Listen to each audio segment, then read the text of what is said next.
komunikasi. Jurnalistik adalah seperangkat alat atau media massa. Jadi guys, simpulkan secara singkat, berarti jurnalistik merupakan suatu kegiatan yang berhubungan dengan pencatatan atau pelaporan sehari-hari. Sedangkan menurut Kamus Jurnalistik diartikan sebagai kegiatan untuk menyiapkan, mengedit, menulis surat kabar atau dalam berkala lainnya. Nah, definisi jurnalistik ini banyaknya dari para pakar ya, dari pakar luar negeri, dari pakar di Indonesia juga banyak. Ya. Cuma saya merangkum dari sekian pakar, saya coba agak lebih spesifik gitu kan, supaya nggak menjadikan juga kita mengenai kenapa di situ ditulis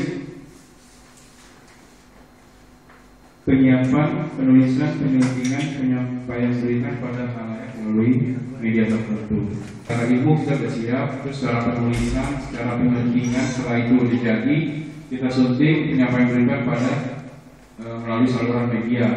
Umpamanya kita seorang jurnalis pos kota gitu. Nah, seorang jurnalis pos kota artis ulang tahun atau persidangan artis gitu. Nah, kita udah menyiapkan nih kira-kira untuk besok apa yang akan kita lakukan. Begitu juga untuk mereka yang berada di hidup kedapatan bawa narkoba dan segala macam. Nah, itulah yang udah diprediksi, bahkan udah diharapkan ya tanda kutip pada teman-teman wartawan biar dia dapat berita yang greget. Nah, berita yang greget ini merupakan suatu kebanggaan bagi wartawan yang bisa dibawa pulang ke kantornya, ke redaksional. Dia bisa bertanggung jawab kepada redakturnya, koordinator liputan, juga kepada pemimpin redaksinya gitu. Nah, ini kan ada mungkin timbul pertanyaan, penyiapan, penulisan, penyuntingan dan penyampaian gambar untuk era saat ini kan sudah sangat modern ya. Kita udah punya BlackBerry, udah bisa BBM-an, media sosial lainnya, Facebook, Twitter dan segala macam. Apakah itu merupakan bagian dari jurnalistik? Kalau melihat definisi jurnalistik, ya itu bagian dari jurnalistik gitu. Tapi media yang dimaksud dia bukan institusi yang memang kerjanya di redaksional gitu. Tapi harus hati-hati bagi pengguna BlackBerry ataupun sosial media lainnya, ketika kita menulis sesuatu, apalagi itu sifatnya sara, menjas dan segala macam, itu hukumannya bisa berat gitu. Kalau sampai itu diadukan ke ranah hukum. Contoh, itu ada teman, contohnya berita deh, mungkin kita dengar berita yang kasusnya yang pengumpulan koin itu kan dia awalnya dari menulis di sosial media, cuma karena pihak rumah sakit nggak terima, akhirnya dia mengadukan hal itu. Nah, jadilah masalah hukum buat si berita itu sendiri. Soalnya kalau undang-undang IT, tahu saya kalau nggak salah itu 5 tahun ke atas tuh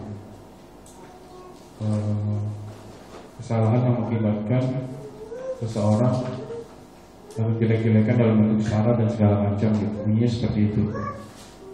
Nah,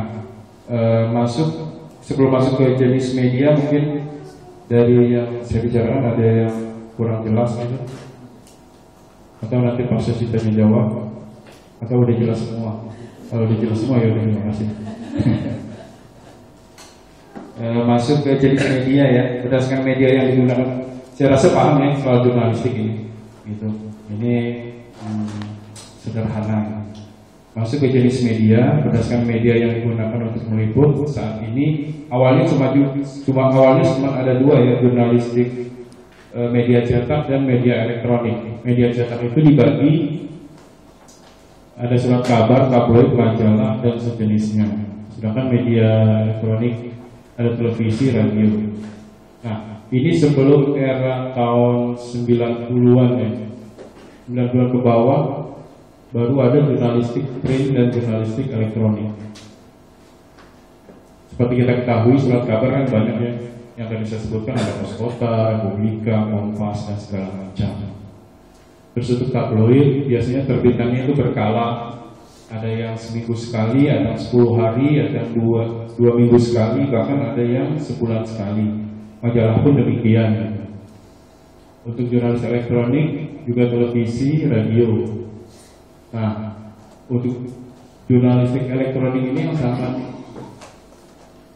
berkompeten yang di dalam kehidupan kita ya. Sebenarnya sama gitu, semua baik jurnalistik cetak maupun elektronik punya kelebihan dan kekurangan masing-masing. Nah, di era sekarang ini jurnalistik tersambung atau disebut juga jurnalistik online ya. Seiring dengan kemajuan teknologi, seiring dengan kecanggihan orang-orang saat ini, mereka coba untuk bikin jurnalis online. Mungkin diawali dari Antara ya, kantor berita Antara. Cuma kantor berita Antara waktu itu belum terlalu familiar. Masuklah Detikcom. Dari Detikcom masuk kayak online astaga.com, kafegaul.com. Nah, seiring dengan waktu, surat kabar pun akhirnya melirik hal itu karena kebutuhan akan berita cepat, kebutuhan akan berita yang akurat. Akhirnya kayak Kompas pun akhirnya bikin kompas.com, Republika pun akhirnya bikin ROL, Republika Online, terus Rakyat Merdeka. Akhirnya semua ikut-ikutan bikin gitu karena pentingnya media online saat ini gitu. Hansa Komputer pun bikin kan online-nya gitu, biar kalau maunya pelanggan Hansa Komputer langsung klik, nah bisa update terus gitu. Lanjut mengenai sebelum ini mungkin ada yang ditanyakan atau nanti bisa tanya jawab. Jawab aja. Nah, batasan berita atau news udah ada di sini ya, bisa kita baca.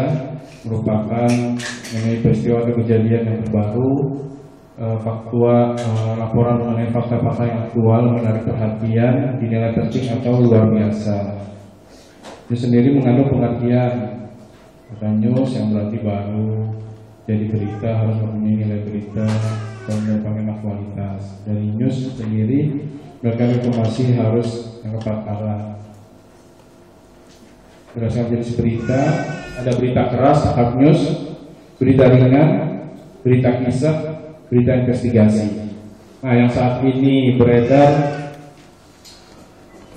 di kalangan wartawan itu juga ada kayak segmentasinya. Ketika wartawan itu megang rubrikasi politik, dia punya kebanggaan tersendiri ketika dia berhadapan dengan teman-teman wartawan lainnya gitu. Jadi ada wartawan hiburan, ada wartawan kriminal, ada ekonomi, olahraga. Istilahnya kalau di kalangan wartawan itu jadi wartawan politik itu paling dianggap stratanya paling tinggi gitu. Nggak tahu, saya juga nggak tahu mereka menciptakannya dari mana. Yang jelas mereka setiap hari kan dijejali dengan berita-berita politik, kebijakan pemerintah, kasus korupsi dan segala macam, kasus yang menyita perhatian banyak orang. Nah, untuk hardus sendiri laporan peristiwa mengenai aspek politik, ekonomi, masalah dan kriminalitas.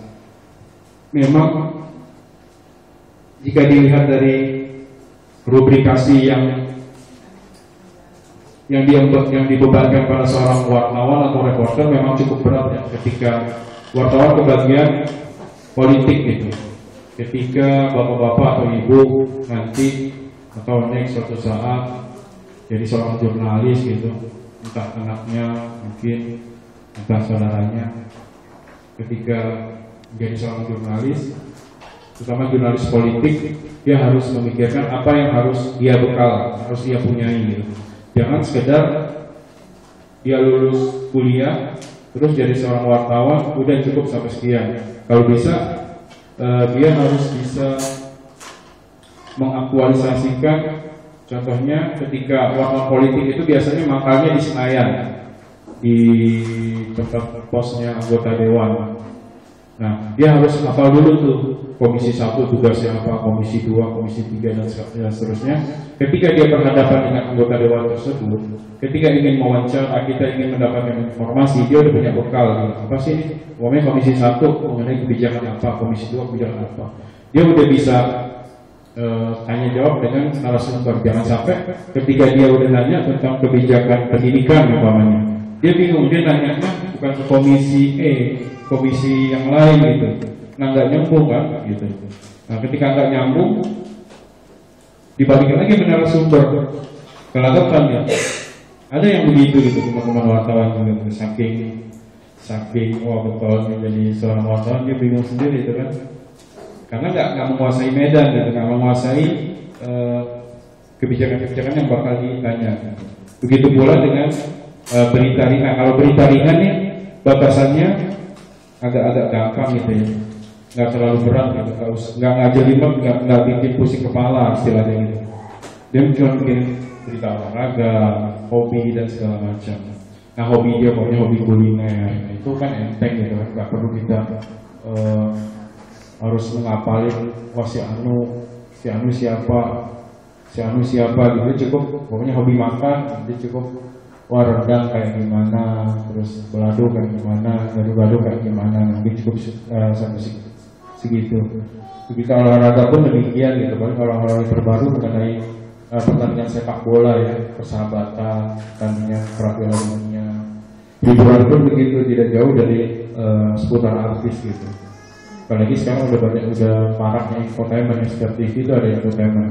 Jadi kita dijejali oleh artis itu aja sampai kita hafal gitu. Yang tadinya mungkin kayak yang subur, Arya Wiguna, kita nggak tahu tadi ya siapa sih mereka gitu.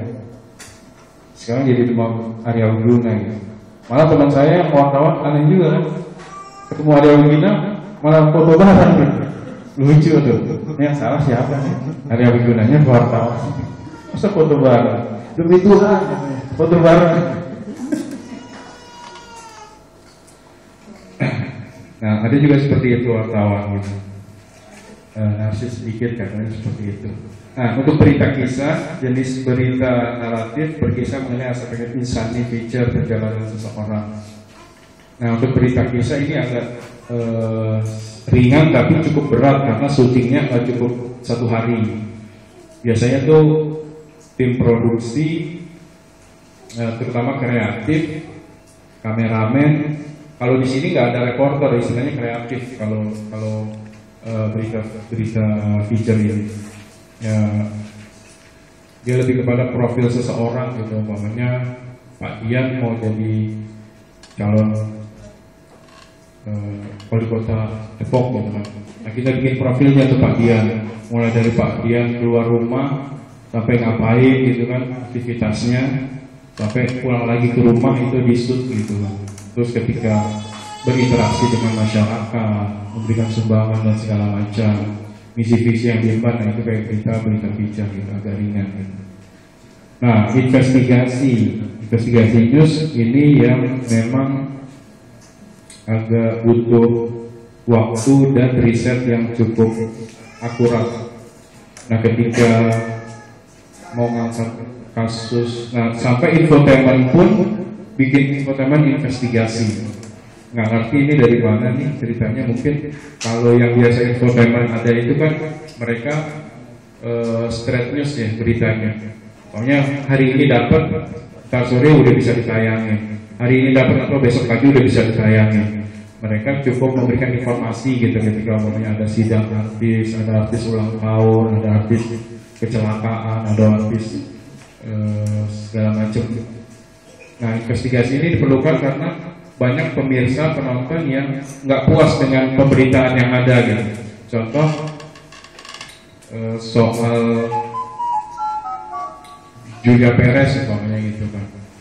Nah dari seluk-beluk Julia Perez sampai dia masuk ke Hotel Prodeo, biasanya wartawan investigasi dari kasusnya, dari permasalahannya dengan Dewi Persik dan segala macam gitu. Sampai si Julia Perez masuk Hotel Prodeo. Nah, berita investigasi ini sepertinya yang paling disukai oleh masyarakat kita. Berita investigasi yang dalam bentuk news itu ada juga kayak sidik di MNC TV itu, atau Sigi di SCTV. Nah mereka ada juga di TV One itu investigasi tentang mengenai kejahatan dari seluk-beluk pelakunya, statement dari polisi dan segala macam. Nah itu booster, kalau booster lebih ke serius karena mereka dapat informasi langsung diberikan, nggak dalam gitu. Kalau investigasi kan dia memang dalam gitu. Nah untuk selanjutnya tentang nilai berita ya. Sebuah berita jika disajikan harus memuat nilai berita di dalamnya. Nah ini udah kita alami ya. Kalau nilai berita memang berita itu harus memenuhi kurang lebih 5 syarat ini. Ada 14 syarat, kita rangkum menjadi 5 syarat. Pertama objektif, berdasarkan fakta, tidak memihak gitu. Terus aktual, terbaru, belum basi, luar biasa, penting, pengaruhnya, terus jarak. Contoh kalau objektif berdasarkan fakta, tidak memihak. Nah ini sepertinya